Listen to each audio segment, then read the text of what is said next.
So last year, in my second year, I was president of Queen Mary's Amnesty International Society, which is a student group which connects with the wider Amnesty International group, both within London, nationally and internationally, fighting for human rights, both through raising awareness, which was our key thing last year, was to promote awareness and consciousness on campus of human rights issues and the events that were going on, and then through running our own events and running awareness, we'd encourage other people to engage with it and contribute however much or little they could, either in the form of their signature, maybe a small donation, but mostly just them being aware we thought was really important. I delegated the committee, I'd assign roles, asked them to maybe spearhead particular events, or there was a stall that we ran on a bi-monthly basis, and so maybe one of them would run it every now and again.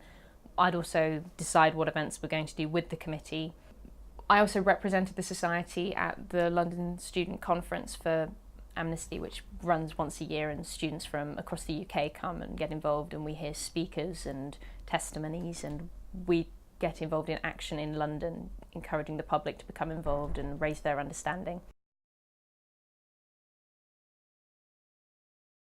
First and foremost, probably the sort of leadership thinking role of running a committee and running a society.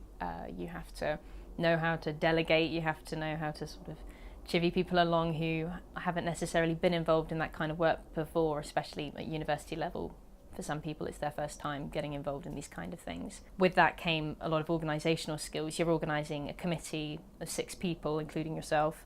You're organising a society that I think at the time had a mailing list of around 200 or 300 people. Not all of them obviously were as involved as others, but you were aware that you had this audience that, you know, whenever you sent out emails, you had to be, you know, very clear in how things were going to work. You had to be very good at organising the group, the events, your time. It was, you know, important that obviously first and foremost you're here to study, so you had to learn to balance your work but also something like the society. Finally, probably problem solving skills. Things don't always go to plan. It doesn't matter how well you plan them, how well organised you are, how good you are as a leader, things are going to go wrong.